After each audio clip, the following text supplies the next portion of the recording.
Good morning, everybody. Welcome to the Tash and Beck's Flex. We're very lucky today to have with us Debbie, who is a very competent holistic therapist. Good word. It is. She's choking on some cherries. I'm choking on cherries. Anyway, Debbie, welcome to the Tash and Beck's Flex. Hello. Hello. Hi. Hi. Thank you for coming on today. It's okay. We wanted to sort of pick your brains really because you have a lot of knowledge. Firstly, I want you to talk about Aleister Crowley because I talked about him on our video that we did last week, and You did. and then we were chatting on the phone, and you had a little bit more information about Aleister. I did, yeah, just a little bit to add to what you said. In my opinion, there was a whole movement of people like Madame Blavatsky and Aleister Crowley and Alice Bailey that seemed to create the New Age and the Golden Dawn, and we're not sure about that. I mean, I think there is a lot of good things within the alternative community, but I think it got a little bit hijacked, maybe. I agree. I think most things do get hijacked. I think they start off at grassroots with a brilliant intention. It's like rugby, they run with the ball and they get infiltrated. Yeah. And all we can do is just recognise when things are hijacked without saying they've always been bad or they're always been good. There are good elements within all of it. Yeah. And there's always that duality going on. And I'm sure Aleister Crowley, I mean, his mum, as I'm told, was a very right-wing religious fanatic who bashed the Bible in a nasty way, not in a good way. I'm not criticising any religions, but it was misused. And I think most things do get hijacked. And he then rebelled against that very, very, very strict religious background and went the other way, 360 the other way, is the way I've been told. Yeah, completely. Way, yeah. And I think, in my opinion, he was very lazy and he thought he could just manifest things and he didn't close down or clear or shut portals. He didn't shut portals, I can tell you that. Yeah.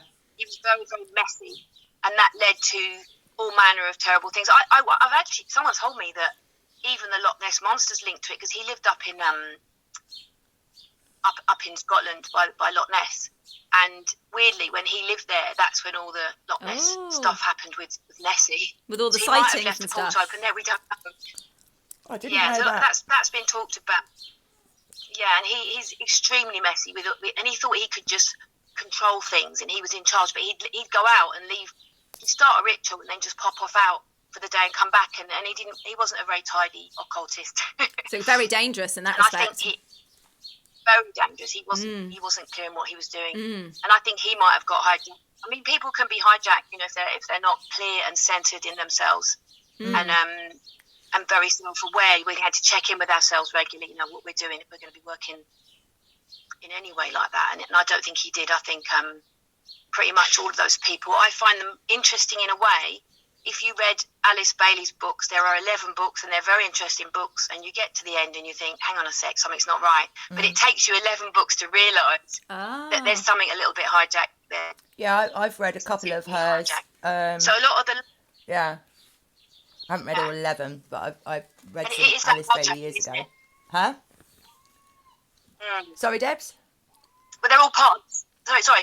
They're all part of the same sort of ilk, weren't they? Bringing in this sort of Golden Dawn, and then you've got the Lucifer Trust, and they all seem to be linked up. And I don't think that the number 33 is good or bad. I just think it gets hijacked, and then everybody says, oh, that's a bad number, or, red's bad, and we need to reclaim stuff. I like the Ankh in Egypt, but it's been used by light and dark.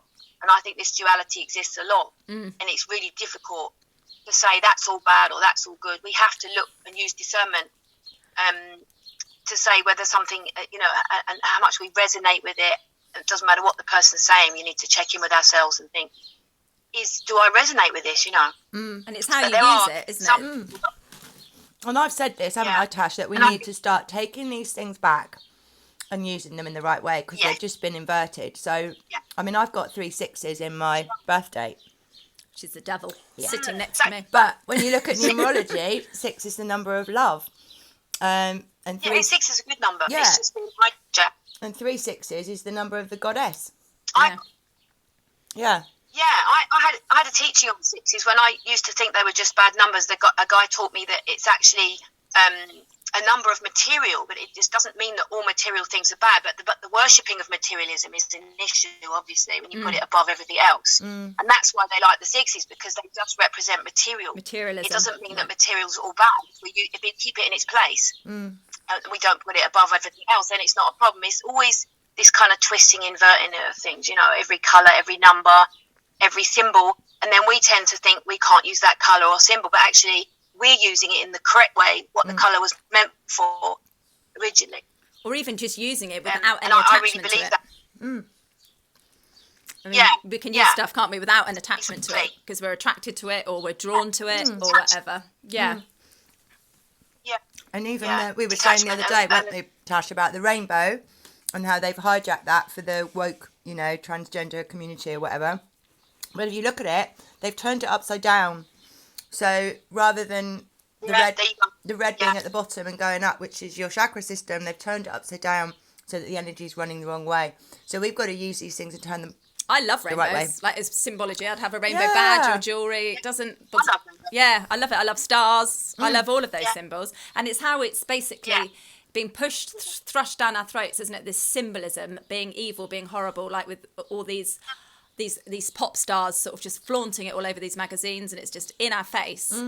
And that's kind of what's made the symbology bad, isn't it? It's how it's related to them. Yeah. Within the people that are aware of what's going on. Yeah. The mudras, hand mudras, they were all usually pretty good. And again, they've used those, haven't they, to the 360s? Yeah. Certain mudras have been. Yeah, because of course the devil horns is good. Things, Yeah. Yeah. Yeah, that was good. That was Tibetan, wasn't it? Yes, to reflect nasty things. It's lovely. No, mudras are great. Nasty stuff. And then before you know it, they're all using it. Yeah. Yeah. In a dark way. And it's up to us to say, yes, there's a duality. There's a duality in most things. And we need to just discern it without demonising all the time, because that's what religion tends to do, and it doesn't get us anywhere. No, it just leaves us terrified and scared of everything. What's your opinion it doesn't empower you, does it? Sorry, what's your opinion, because we're talking about the mudras, on yoga? On what, sorry? On yoga, because I've been hearing a lot that yoga's calling in demons and is a demonic practice. I've had quite a few friends who were very, very into yoga, and they've totally stopped doing it because they felt they were getting funny things come through them. I mean, I've heard sort of staunch Christians saying that. That's interesting, Christians. But I don't think that. Do you, Debs? I think, again, it's always intention. I think yoga is being a bit hijacked by them. It means yoke. The word yoga means yoke. Yeah. And it's like the mudras. I think it gets hijacked, and I think it's become very commercial. People are paying £1,000 for a yoga mat. They're using all these different terms, and it's now. I do believe there is a level of hijacking in the yoga community. And again, I don't do any set yoga routine. I don't follow anything. I don't say, right, I'm going to do series 2 Ashtanga. I just say, I'm going to do some yoga postures in my own way. Breathe through it and not do my own version of it. Yeah. So then it's going to get hijacked. So I wouldn't doubt that some people are having strange feelings, but then and of course there's always been two sides have been set against each other, India and the Christians. Sad. Yeah. So I think they're all very linked. Don't think they are separate at all. I think Jesus probably went to India and practiced, the Vedas. He did go the to Upanishads, India. and I think I'm absolutely sure of that. And I think, again, it's all separation and division and creating arguments. So I wouldn't stop practicing stretching. You could just call it stretching and breathing. Yeah, it's what you call it. You don't have to call it. Yeah. It's certain poses as well. Their names changed. When they became Western, they kind of gave them more sort of like Western maybe names. a bit more demonic-y sounding names. And I think that's where maybe people felt that was what it was about. And I suppose that you're calling, by doing these postures, you're calling certain spirits in, maybe, perhaps. Yeah, but like Deb said, it's intention. I think yoga does address Sorry, ways, and I think in India they do recognise Shakti and Shiva as the creator and the destroyer, whereas the West doesn't accept the destroyer. They say it's part of nature. A forest fire comes in, burns the forest, and all the little shoots can come up. Yeah, that kind of creates an element out of destruction, whereas the West doesn't accept that. Yeah. So and I'd say that they are trying to use the New Age movement, and that includes all of these shamanic stuff, as a peace movement to create what they want to do. I do think there is an element of that, that they're using the New Age as such with all of the, and it's not against any shaman or witch, because I think there's beautiful witches and lovely shamans, but I think they're using that agenda like they have all the other religions. It's just a world religion to try and bring in their stuff through peace.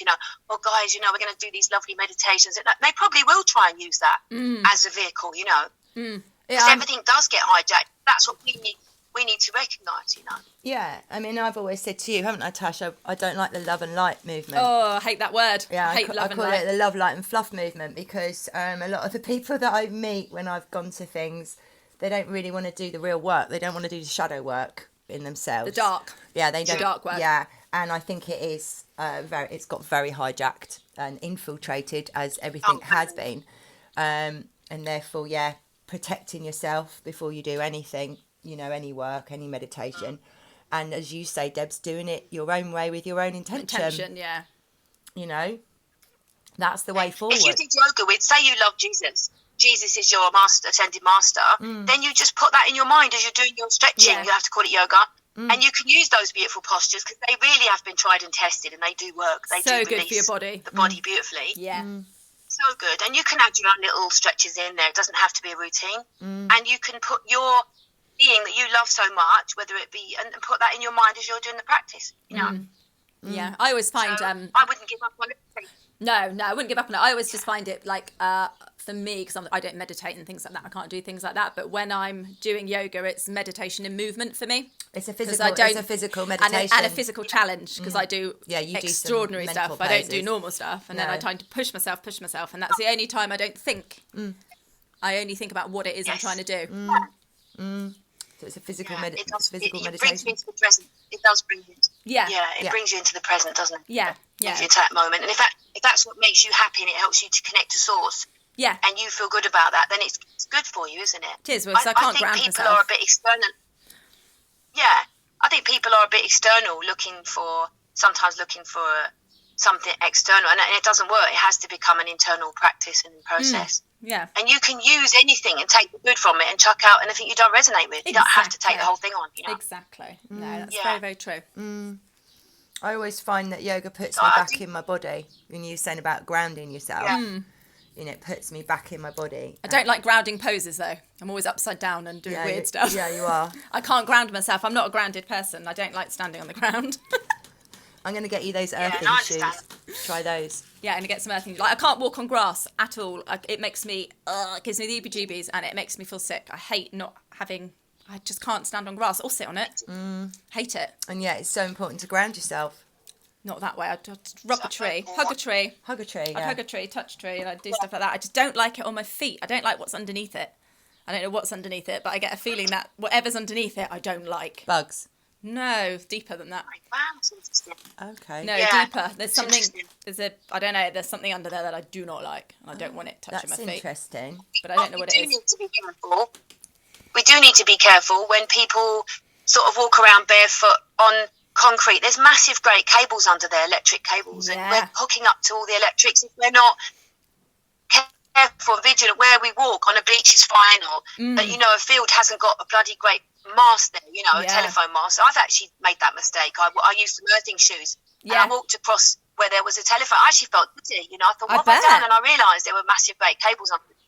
So you do have to, it's not just earthing, it's being aware where you're earthing, Yeah, I mean, I can walk on the beach and water. I'm absolutely fine in water. I just do not like grass and mud. Don't like it at all. Yeah. But I can walk on the beach and everything. I love it. I love that. I can walk on the beach forever with bare feet. Yeah, it's something to do with, I don't like the earth. I don't know what it is. There's something in there that I don't like. It's something that you've brought through with you, I think. Yeah. Yeah. But it's interesting that you said a lot of people are now questioning pretty much everything because you need to, and it's a shame to chuck the baby out with the bathwater and say, I'm not going to use any of that, or all shamans are bad, or all witches are terrible, or all clairvoyants, because you're not using your discernment then, are you? You're not saying, well, of course these things get hijacked. Or your intuition, you're not using anything. We can still stay with the core teaching of it, that there's light and dark within all things. And I don't want to lose the things I've learned just because they're starting to use those agendas, So I do believe they are going to try and do that. Try and use the whole, peace and love movement to try and bring their stuff through. Definitely. So we do need to be vigilant with that. Yeah. But we're all dark and light, aren't we? We're all good and evil. We're all God and devil in my eyes. I don't believe that anyone's purely good. We've all got a bit of devil in us, and we've all got a bit of call it what you want. But I used to say we're half animal, half angel, and the animal is the bit I want, I need, and the angel is the angelic. The caring, compassionate, empathy. The emotive side. Yeah. So it's whether you're. And I think while we're in this dimension, this frequency, duality is strong. The light and the dark are very, very. They seem very separate.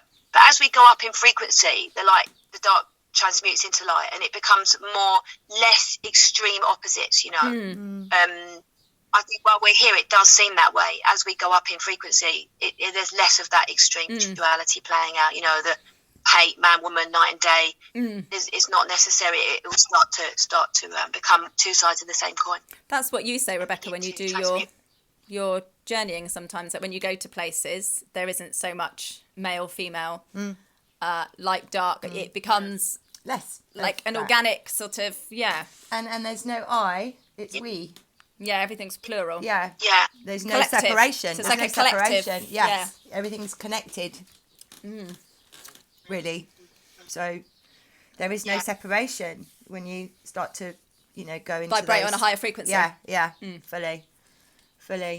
I think it acts up here with the sunshine and rain and earthquakes, and it's quite dramatic here in this frequency, isn't it? It's very dense. Yeah. And we tend to see it as good and bad. And as you say, as we go up in our frequency, it's not so much like that. Well, it's just, do you think it's not so much like that, or we don't feel it, or our frequency is so high that it doesn't? I think they're just not so extremely far apart from each other. They kind of transmute. The dark transmutes into light, and it goes higher, and then there's no need for that level of duality, that extreme duality. We're getting rocking here, earthquakes and the extreme weather and extreme stuff that goes on here. Yeah, I get that. Yeah, I think we'll try. Yeah, it's very extreme here, isn't it? I mean, it's a beautiful place, but I think as a planet, it's very extreme. I mean, whatever you want to find here, you can find here. If you want in this realm, if you want the hottest desert in the world, it's here. If you want the coldest parts, it's here. If you want jungle, it's here. If you want, it's extremes. Yeah, there's everything, which is why it's quite an addictive place to be in a way. It's amazing. I really think we're blessed to be here. I do feel we are blessed to be here, and I do. Although it is tough here, I do think it's pretty tough, and don't think we would have come here if we weren't able to cope. So I do think it's like Earth School. Earth School, I like that. Yeah, and it's tough at the moment, I think, but I tell people, you volunteered to be here, you wanted to be here. So where did you two volunteer from then? That's what I want to know. I want to know where Deb's volunteered from and where Beck's volunteered from. Are you aware of where you... Well, I've asked my guides, and they won't tell me. What about you, Debs? I know this sounds a bit cosmic, but I think we have travelled through many frequencies, cosmos, where I see myself as a bit cosmic, that I've travelled, and at this lifetime I'm having an earth life, and that's it. I'm in an earth and I'm enjoying my earth life, and my soul probably has traversed the universe. I do feel quite connected to the Pleiades, but probably a lot of us have traversed the universe, and been in many different places and frequencies, but I do feel quite a link with the Pleiades. I feel it's very close. The Pleiadian, but I wouldn't say, I'm a Pleiadian, because in this lifetime I'm an earthling. I'm an earthling. But I do think some of us do seem to have more interplanetary connections. We're always looking up. We're always aware of other things. We're always looking for that life. I've always been very, very interested in what's in there or out there. What's you can't see in this particular frequency. I'm always interested in beyond that, what I can see. So I've always had a deep. Ever since I was a small child, in everything that we can't see. My mum said that, that I was just, and I think a lot of us are like that. We're very aware of consciousness beyond this place. So, as for the races, there's a rough guide of Andromedans and Pleiadians and Arcturians, and I'm not sure how set they are. There's probably millions more than that. That's just a few of them. I do honestly think I've had enough evidence to know, as Bex has, and that there is a lot of stuff going on, whatever it is. I mean, I've got a Pleiadian guide. Have you? Yeah, who came in a few years ago, about February of 2019, and at first I didn't realise he was a guide, and I was a bit like, I wouldn't speak to him for a bit. Who are you? I wouldn't speak to him because I was like, at the time there was a lot of dark stuff. In fact, that was when I was doing the Crowley stuff and doing all this clearing dark things. So and because he's so tall, you know, I thought, oh my God, is this some kind of a weird demonic thing? But it turned out it's a Pleiadian. Yeah. So, and he shows himself when he's around as a little blue square light.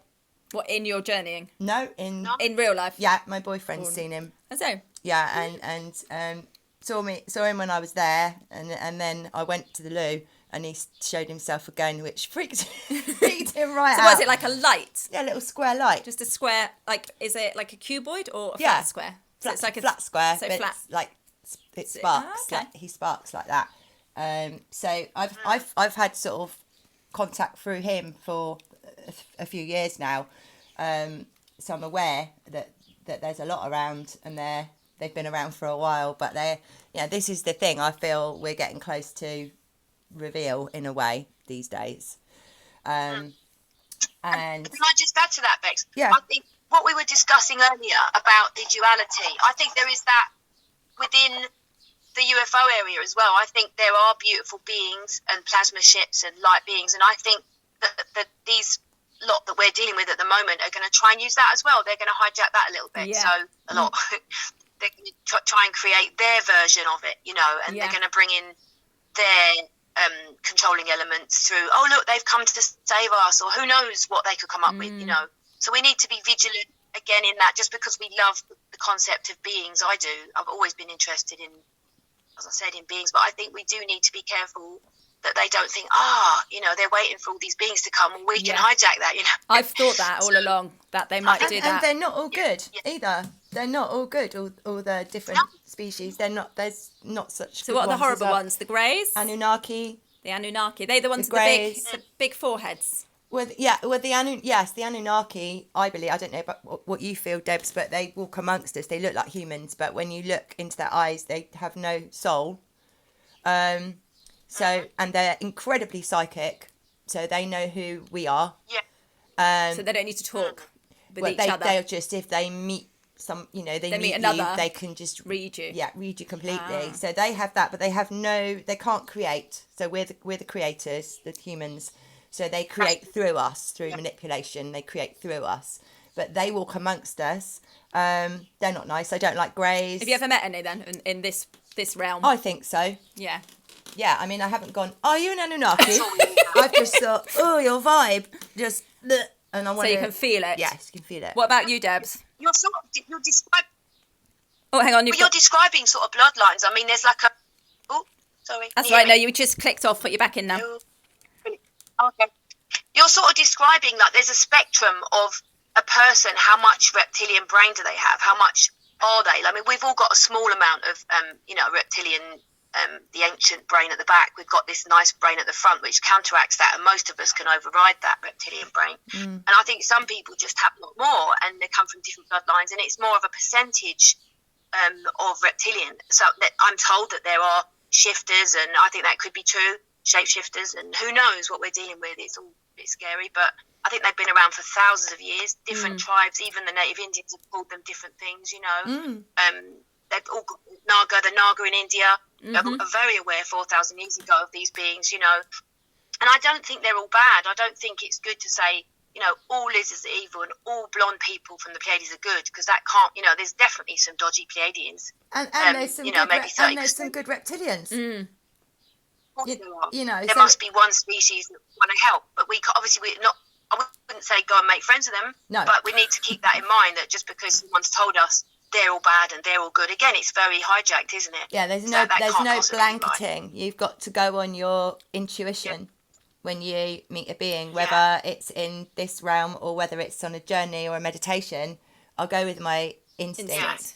So can I ask a question? So these Anikis, whatever they're called, Anunnakis, my own word. Do they are they aware that they're different, or are they living amongst humans as humans? I think if they're full Anunnaki, they know that they're Anunnaki. But what do you think, Debs? If they were full, yeah. If they're full, I think maybe there. As I say, we've all got a percentage of it. You know, this bit of a reptilian hybrid, but I don't think some people would know necessarily if they've got a small amount. I think generally, I think you'd know if you what sort of bloodlines you came from if you were full on. I mean, I don't have enough knowledge of them to know. I've seen enough, but I personally don't have 100% knowledge, and I don't think many of us do on what these beings are. You know, I think we've seen the whole concept of them. We've been fed a concept of them. I'm definitely sure there are these beings, definitely, and they walk amongst us, and we're just becoming aware of it. They say that 12 people that walk past you in London, for instance, are not necessarily human. 1 in 12, which is interesting. A 12th, I heard that. Maybe 12 people are generally not. Again, I have no evidence. I've only got small amount. I've seen UFOs. I've had a lot of experience in terms of feeling that I can say to them, "Hi guys, can you come in?" And in Spain I had that, some lovely beings coming in. So there definitely is that, but who's what and what's their agendas is quite a tricky one.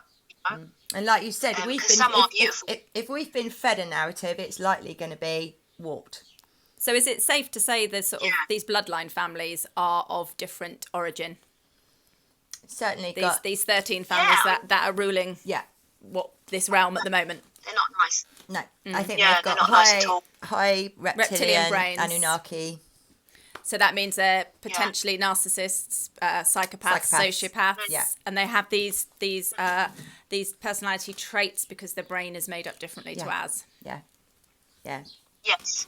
And I think that also the ones we're fed, again, the ones we know about are not actually that powerful, the Rothschilds. There's far more families that run things the upper layer. Don't know about. The Orsini's and the Medinis. We're just... and if you know about them, they're not usually that powerful. They're the ones we're fed as the power. But there's many families that we would never ever know of that have been around, ancient, running things, Yeah, and also I believe that it's quite often probably the women that are doing a lot, because you even not so much the more common families we know, but the other. Oh, sorry, I just did a bit of a dog fight there. Aurora, sorry. What's she doing? I don't know. I think she just choked on something. Come here. She was chewing she took my slipper and ran off with it. Sorry, Debs. I just waved at you all around. Then you stay there. What was I saying? Yeah. So you hear about the male names quite a lot, but you often don't hear about the females, and I wonder if they hold quite a lot of power as well, whether they even are female or whether they're an inbred or they're inverted or they're a fallen angel or whatever they may be. I find that the women seem to be more protected and hidden than the men a lot of the time. Yeah. Well, anything they wheel out is usually a puppet, isn't it? Anything they wheel out on the front usually takes like politicians and the Rothschilds and the Rockefellers. And they're the people we throw all the mud pies at. But they're the show. The real lot are hidden. Yeah. And behind that. Know about running this show. Yeah, they're behind that. I mean, even if you try and get like a picture of, say, the Grey Pope, and I think that might be the Orsini family, I'm not entirely sure, you cannot find a picture of him for love or money. You really can't. And there's another family, I can't remember the name, which you hear a little bit about, and again, you just cannot find any stock photos, nothing. They're hidden. They're completely hidden. Completely and utterly hidden. And I have a theory that the women are the brains and the men carry out the orders. But that's just my theory. Maybe. The same with them. We don't even know who the women and men are, whether they've been switched or... Yeah, exactly. Because it could be the reason that... If they were... Yeah.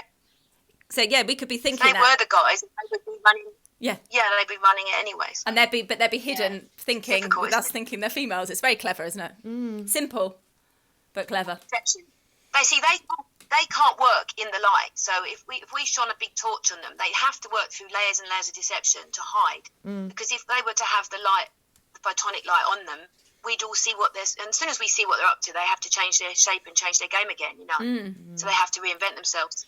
Hence why they create all these weird things on Earth. They have to use the element of surprise and, and creep up. And the more awake we are, vigilant, doesn't mean we have to watch it 24 hours a day and make ourselves ill, but we just need to keep our eye that there is opposition, and so we don't. And then I think we need to focus on what we actually want, which is really important. And you know, if we want love, we have to focus on that around us. But it doesn't mean we shouldn't keep our eye just to know there is opposition. You know. Yeah, be aware of it. We don't want to keep 100% focusing on their plans, because you're giving them power, and there is that keeping our frequency high, going out in nature, staying connected with ourselves, you know. And the electromagnetic, you know, surface of the earth protects us, I always think, you know, from all sorts. Yeah, we are protected. We are protected. But as you would be if you went out at night, you're just more careful, aren't you? It's just about being careful and vigilant. And I personally can't watch too much truth stuff, because again, it's very hijacked, a lot of it. And I sometimes think, how does this make me feel? How am I resonating with this? And it is important that we are responsible for how we feel. And the more stuff we watch that's positive, the better we're going to feel. You know, so and we create our reality. Enjoy it. We don't want to spend. Yeah, we create our reality. Yeah, we don't want to spend forever, you know, giving them power. But equally, we don't want to pretend there's no opposition, because I've made that mistake. You know, I've been love and light, got bit, and equally, you don't want to be constantly looking at all the dark stuff, you know. So it is that, being aware of that duality again, walking that middle path, isn't it? Yeah, very much so. The middle path. So do you think the more people that become aware of this, the bigger the light will be, and the harder it will be for these dark entities to function in this realm that we're in? Do you think that's true? Yeah. I do. I think humanity will make a decision which way it wants to go ultimately, and I think a lot of these bad timelines drop away anyway. Some of them, when they just don't serve us anymore, we don't need them. And who knows the shifts that are possible if we are choosing our future, not being duped and not being tricked, you know, and just being awake and knowing their games, you know, not how they work. Slave. So not being a slave, exactly. And we're well on that path now. And I think, and we, for hundreds of years, we haven't even known that we're slaves. No, exactly. So the timelines are going to change dramatically, because everybody's waking up to the fact that that's the case. So they create a different timeline. So I see it. Because there's any possibility. So many outcomes of eventuality, aren't there? And they're all just riding alongside each other. And the one that gets the most consciousness is the one that survives, because it's being fed, being kept alive with our energy. That's the one we live in. Yeah. Which is why we are the manifestors, and why it's so important to stay away from the fear porn, and why we have to create our own reality. Yeah. Like, everyone's going on and on about this whole who thing, aren't they? Who? Like, who? And they're going on, and I'm like, I'm not signing anything. I'm not doing anything. That is not my reality. You know, that is not how I'm going to live my life. Yeah. I'm not getting involved in any of this. It's a load of bullshit. It's just, like you say, it's pure fear porn. And, you know, if this sort of stuff... distraction. And also, like, we still don't have to live under that thing. We can all get a community. We could live in Africa. There's so many opportunities for us all to have that we don't even need to be... worrying about it. You know, who knows what the future brings? And it is our choice to decide what to do. I am not going to ever be forced down and have something stuck in my arm, like, ever. No. It's not going to happen. And they're not going to knock on everyone's door and hold everybody down and find us. You know, it's just like, it's a nonsense. How could you how could you manage that? How could you have a documentation to say who is? It's just bollocks. In my eyes, anyway. It's just fear porn. Really bad fear porn, and designed to wake us up, I think, more than anything else. I think it was an experiment for them to see how compliant people were. I think it was more to get away with. And I think that the metaverse is the big one, isn't it? The AI elements of trying to pull people into that sort of AI mentality of computers. And I think most of us have got them worked out what they're trying to do. Most of us, we sort of know, and we're going to stay truly organic and truly present in our bodies and loving ourselves as humans. You know, and then even the word human means sea monster, doesn't it? Now, so we're saying, hang on, what are we beings? We say beings, or hue as in colour. Or aura. Hue as in colour. But I think mankind, womankind, because we're womankind, mankind, definitely. Yeah, that's then it's not. If you don't want to use the word human. Yeah. Debs, just we're going to wrap it up fairly soon, just because of the time. But I just wanted to ask you one more question. Are you aware about the solar flares and the effect that that's having on sort of the shifting of consciousness at the moment? Have you had anything through from your guides about that? Not major. I do think that you need surge protection on a practical level.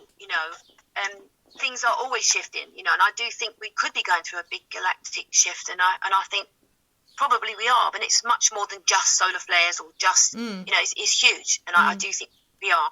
But I wouldn't. Just really not worth worrying about. It's like saying, all the big things we worry about, and it's the little things that actually get us.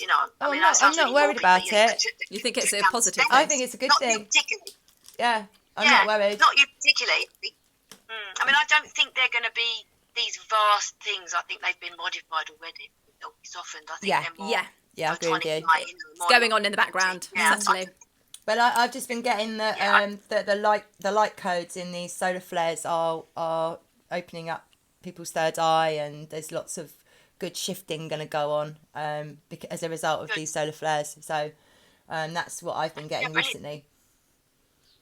Yeah. And I really think we have to keep it real, and that's what we've always had to do. These things have been going on. We're just aware of it now. As you said, it's more, we're now becoming aware of it than it's always been going on. It's always been going on. That's a very good point, actually. Yeah, that's true. All of it's all been going on. It's just that we're being woken up through mass communication. Yeah. We're being communicated to, and there is big choices coming, and I think there'll be a really exciting side to it.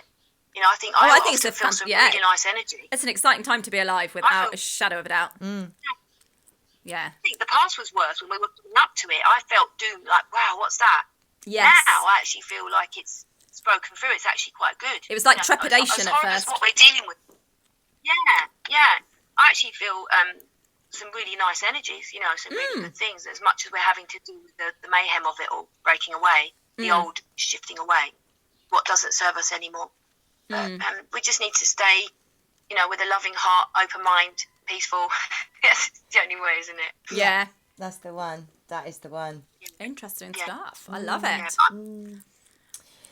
Anyway, Debbie. And I yes.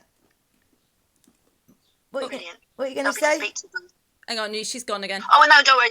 There's a bit of a time lapse, so I only get your bit in a few seconds, so don't worry about it. That's fine. It's been a lovely chat. Yeah, thank you so much, Debbie, for coming on.